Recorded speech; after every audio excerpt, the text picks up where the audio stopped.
यह सवाल आगरा से हर्ष ने पूछा है। नमस्कारम सद्गुरु। राम जन्मभूमि विवाद को सुलझाने में करीब 3 दशक लग गए। राम मंदिर भूमि पूजा को कुछ दिन रह गए हैं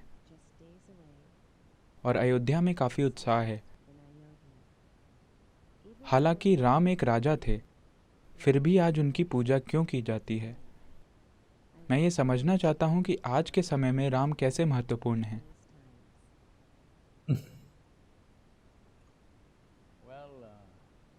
चूंकि वो आगरा के हैं इसलिए वो उन्हें राम कह रहे हैं।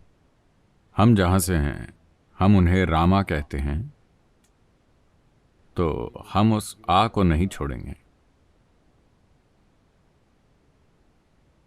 अगर कोई भूल जाए कि मैं दक्षिण भारत से हूं, क्योंकि मेरा नाम देखकर कुछ लोग सोचते हैं कि मैं पंजाबी हूं। मेरा नाम और मेरे बाल दोनों से उन्हें लगता है कि मैं जरूर पंजाबी हूं। नहीं नहीं, हम उन्हें रामा कहते हैं। मैं और नीचे तमिलनाडु जाकर उन्हें रामन नहीं कहूंगा, फिर लोग कंफ्यूज हो जाएंगे। शायद उन्हें लगे कि मैं किसी और की बात कर रहा हूं। रामा। देखिए, इस संस्कृति की सुंदरता यही है कि यहां कोई द गॉड नहीं है। कुछ गुण हैं जिन्हें हम दैवी मानते हैं। अगर किसी इंसान में वो दिखते हैं तो हम उनके आगे सर झुकाते हैं, क्योंकि हम गुण के आगे सर झुका रहे हैं, उस इंसान के आगे नहीं। ये ऐसी चीज है जिसे दुनिया के ज्यादातर लोग नहीं समझ पाएंगे, क्योंकि वो बहुत कट्टर धर्मों से जुड़े रहे हैं। भगवान क्या है, शैतान क्या है, आदमी क्या है, औरत क्या है, हर चीज की स्पष्ट परिभाषा है। भारत में किसी चीज की परिभाषा नहीं है, क्योंकि मैंने आपको अपने मसाले के बारे में बताया था। सब कुछ ऐसा ही है, हमेशा विकास हो रहा है, हमेशा चीजें हो रही हैं। इसमें काफी जीवन और ऊर्जा खर्च होती है कि आप खुद को अव्यवस्थित रखें और फिर भी एक दिशा में बढ़ें। मगर ये तारों के समूह या मधुमक्खियों के झुंड की तरह है। ऐसा लगता है कि वो कहीं नहीं जा रही, लेकिन वो हमेशा कहीं जा रही होती हैं। उन्हें पता है कि वो कहाँ जा रही हैं, लेकिन एक बाहरी दर्शक को ऐसा लगता है कि वो कहीं नहीं जा रही। तो आपको ये समझना होगा, राम या रामा वो अयोध्या के हैं, जहां मंदिर का निर्माण हो रहा है, क्योंकि वो उनकी जन्मभूमि है। मंदिर कुछ हजार साल पुराना है। कोई नहीं जानता कि पहला मंदिर किस युग में बना था। फिर विकास हुए, हजारों सालों में विकास के काम हुए, लेकिन करीब 500 साल पहले उसे तोड़ दिया गया। व्यवस्थित ढंग से ढेर सारे मंदिरों को तोड़ा गया, जिनके ऊपर दूसरे धार्मिक स्थान बनाए गए। उसी निर्माण सामग्री से इसे तोड़ो और उससे कुछ और बना लो। तो राम के एक आदर्श होने के कारण आपको समझना होगा कि वो एक आदर्श हैं, भगवान नहीं। क्योंकि हमने उन्हें भगवान नहीं कहा, हमने उन्हें मर्यादा पुरुष कहा, पुरुषोत्तम कहा। इसका अर्थ है एक उच्च स्तर का पुरुष। पुरुषोत्तम शब्द का मतलब ही है उत्तम पुरुष। राम को हमेशा पुरुषोत्तम कहा जाता है। इसका अर्थ है कि सभी पुरुषों में वो उनसे ऊपर हैं, क्योंकि वो इतने ऊंचे स्तर के हैं। उनमें उच्च स्तर की क्या चीज है? वो कई परीक्षाओं और दुखों से होकर गुजरे। मैं पूरी कहानी में नहीं जाऊंगा, लेकिन मुसीबतों का सिलसिला, उनका जीवन मुसीबतों की लड़ी है। वो अपना राज्य खो देते हैं, अपनी पत्नी खो देते हैं, एक युद्ध लड़ते हैं, वापस आते हैं, फिर से अपनी पत्नी को खो देते हैं, अपने बच्चों को खो देते हैं, अपने बच्चों को लगभग मार ही देते हैं। अंतहीन मुसीबतें। इन सब से वो शांति से, आनंद से होकर गुजरे। दर्द था, लेकिन फिर भी आनंद के साथ। एक स्तर पर, व्यक्तिगत स्तर पर उन्हें काफी दर्द है जिसे वो व्यक्त करते हैं, लेकिन वो कभी उस दर्द को किसी उस चीज के बारे में कोई फैसला नहीं करने देते जो वो कर रहे हैं। तो जब कोई इंसान इस तरह पेश आता है तो हम उसे पुरुषोत्तम कहते हैं, क्योंकि Uttama means an elevated one among the men. वो पुरुषों के बीच उच्च स्तर के हैं। ये बहुत महत्वपूर्ण है कि वो एक इंसान हैं। उनका जन्म अयोध्या में हुआ और एक खास उम्र में उनकी मृत्यु हुई। उन्होंने अपना पूरा जीवन जिया, देश भर में घूमे, दक्षिण आए और फिर वापस उत्तर गए। अपने दुश्मन को मारने के बाद जिस आदमी ने उनकी पत्नी का अपहरण किया था और जो निर्दयता से राज कर रहा था, उसे मारने के बाद वो वापस आते हैं और 1 साल पश्चाताप करते हैं। तो उनके भाई ने पूछा, क्या आप पागल हैं? वो सबसे बुरा आदमी था, आपका उसे मारना जरूरी था, और अब आप पश्चाताप कर रहे हैं। इसका क्या मतलब है? क्या हम सब ने कुछ गलत किया है? तो रामा ने कहा, देखो, इस रावण के बारे में बहुत सी बुरी चीजें हैं, लेकिन वो एक महान भक्त था और वो अपना राज्य बहुत अच्छे से चलाता था। उसने बाकी हर किसी का शोषण किया, जिसके कारण मुझे उसे मारना पड़ा, लेकिन वो एक महान भक्त था। उसके लिए मैं पछतावा कर रहा हूं कि मैंने एक भक्त को मारा। तो इस व्यक्ति का अनुसरण करना जरूरी है और बहुत महत्वपूर्ण है कि वो एक इंसान है। अगर वो भगवान बन जाते हैं तो आप उन्हें दीवार पर लटका देंगे और उन्हें भूल जाएंगे। कोई कभी किसी भगवान का अनुसरण करने की कोशिश नहीं करता। आपको ये बात समझनी होगी। भगवान यानी वो अनुसरण से परे हैं। इंसानों को यही लगता है। अगर कोई इंसान वाकई अच्छा बर्ताव कर रहा है तो स्वाभाविक रूप से हर किसी में चाहत होती है कि मैं ऐसा क्यों नहीं बन सकता। तो ये बहुत ज्यादा महत्वपूर्ण है कि वो एक इंसान है। वो एक राजा थे। उन्होंने अपना राज्य खो दिया और फिर वापस लौटे और अपने राज्य की सारी शानो शौकत छोड़कर सिर्फ इसीलिए चले गए क्योंकि कोई और दुखी था। उनकी सौतेली माँ थोड़ी दुखी थी और उनकी पीठ पीछे थोड़ी नाराजगी जाहिर कर रही थी। वो बोले, अगर आप यही चाहती हैं तो मैं चला जाता हूं। इस आदमी का अनुसरण करना ही चाहिए। जब आजकल लोग पागल की तरह सत्ता से चिपके हुए हैं, चाहे कुछ हो जाए, चाहे वो चुनाव हार जाएं, वो जाना नहीं चाहते। ऐसे समय में रामा का अनुसरण करना बहुत बहुत बहुत जरूरी है। तो यह मंदिर क्यों महत्वपूर्ण है? मंदिर महत्वपूर्ण है क्योंकि काफी हद तक, कम से कम देश के उत्तरी भाग में, दक्षिण में उतना नहीं है, ये वहां भी है लेकिन उतना नहीं, लेकिन उत्तर में राम उनकी आत्मा है। और 500 साल पहले जब तुर्की से विदेशी हमलावर और बाद में कुछ मंगोलिया से भी वो आए और उन्होंने एक एक करके सभी मंदिरों को तोड़ डाला। ये बहुत समय पहले बना एक प्राचीन मंदिर था जो उस समाज के लिए बुनियादी ताकत था। उन्होंने उसे तोड़कर उसके ऊपर जल्दबाजी में अपनी मनचाही चीज बना दी। ये विवाद धधकता रहा है। ये विवाद अदालत में, मेरे ख्याल से, अगर मैं सही हूं तो 135 सालों से है। अंग्रेजों के जमाने से ये अदालत में था और चलता ही जा रहा था, क्योंकि दुर्भाग्य से इस देश में हमने किसी भी कीमत पर राजनीतिक रूप से सही होने की इच्छा बना ली है। कोई भी जज इस पर फैसला नहीं करना चाहता था। हर कोई इसे आगे बढ़ाता रहा ताकि उसका कार्यकाल खत्म हो जाए और अगला जज इस मुसीबत से निपटे, क्योंकि दो समुदाय जमकर आपस में भिड़ रहे हैं कि ये किसकी संपत्ति है। लेकिन अब सुप्रीम कोर्ट ने एक लंबी प्रक्रिया के बाद, यह मुकदमा करीब 3-4 दशकों से सुप्रीम कोर्ट में चल रहा था। अब सुप्रीम कोर्ट साफ तौर पर एक निष्कर्ष पर पहुंचा है। सभी सबूतों को देखते हुए पुरातत्व के सबूत साफ तौर पर 100% ये बताते हैं कि वहां एक मंदिर था और उसे ढहाकर जल्दबाजी में उसके ऊपर एक इमारत बना दी गई। तो उन्होंने कहा कि यहां मंदिर बनना चाहिए। दूसरे समुदाय को उन्होंने दूसरी जमीन दे दी जो शायद वहां से 20 किलोमीटर के भीतर है। उन्होंने कहा कि आप अपनी जगह वहां बनाएं, इन्हें अपनी जगह यहां बनाने दीजिए। तो ये सिर्फ एक और मंदिर नहीं है, ये भारत की आत्मा को पुनर्जीवित करना है। क्योंकि ऐसा नहीं है कि सिर्फ एक संप्रदाय या धर्म ही राम का आदर करता है। बहुत से लोग हैं, बहुत से लोग हैं जो दूसरे धर्मों के हैं, जो उनकी तरह बनना चाहते हैं, जो कई कई रूपों में उनकी सराहना करते हैं। तो कई मायनों में रामायण, राम के जीवन की कथा, भारतीय संस्कृति का एक अभिन्न हिस्सा रही है।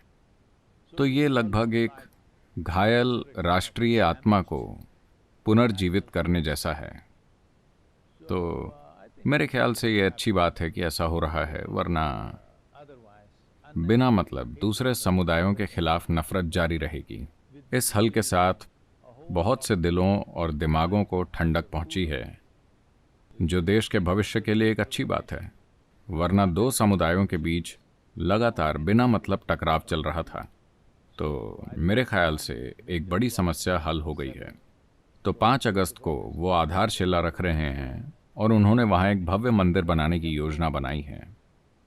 शायद रिकॉर्ड समय में, क्योंकि शायद पिछले 25-30 सालों में उन्होंने सारे स्तंभ तराश दिए हैं। स्तंभ, ये वो सब कुछ, पत्थर का सारा काम तैयार हो गया है। वो कहीं और रखा है और उन्हें सिर्फ साथ में जोड़ना होगा। बाकी का ढांचा काफ़ी तेज़ी से बन जाएगा। आशा है कि 24 महीने या 30 महीने में यह भव्य मंदिर तैयार हो जाएगा। और इस वायरस की स्थिति के कारण उन्होंने सिर्फ 150 लोगों को निमंत्रण दिया है, वरना शायद 1 करोड़ लोग वहां होते। 1 से 1.25 करोड़ लोग इस मंदिर के खुलने या आधारशिला रखने के लिए वहां होते, लेकिन सिर्फ 150 निमंत्रण भेजे गए हैं। कार्यक्रम का सीधा प्रसारण किया जाएगा। लोग उसे टेलीविज़न पर देख सकते हैं या इंटरनेट पर देख सकते हैं। तो मेरे ख्याल से यह घटना एक मील का पत्थर है उन विवादों को हल करने के अर्थ में, जो लंबे समय तक चलते रहते हैं, बिना मतलब समाज में एक घाव की तरह पकते रहते हैं। मेरे ख्याल से इससे बहुत से लोगों को शांति मिलेगी।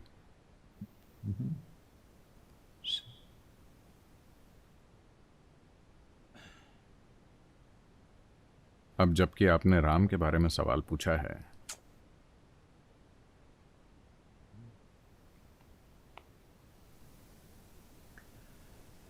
ये तीरुगणनु दयचूचदवा इनवंशोत्तम रामा। ये तीरुगणनु दयचूचदवा इनवंशोत्तम रामा। नातरमा भव सागरमीधनु नलिनधलेक्षण रामा। नातरमा भव सागरमीधनु नलिनधलेक्षण रामा। श्रीरघुनन्दन सीतारमणा स्त्रितजनपोषक रामा। श्रीरघुनन्दन सीतारमणा स्त्रितजनपोषक रामा। कारुण्यालय भक्तवरधनिनु कन्नदिकानुपुरामा। कारुण्यालय भक्तवरधनिनु कन्नदिकानुपुरामा।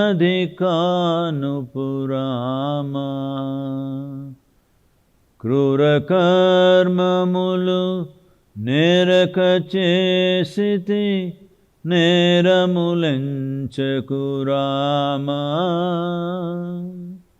क्रूरकर्ममुलु नेरकचेसिति नेरमुलंचकुरामा।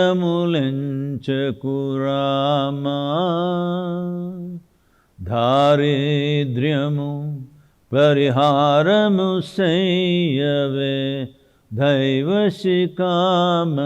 रामा। दारिद्र्यमु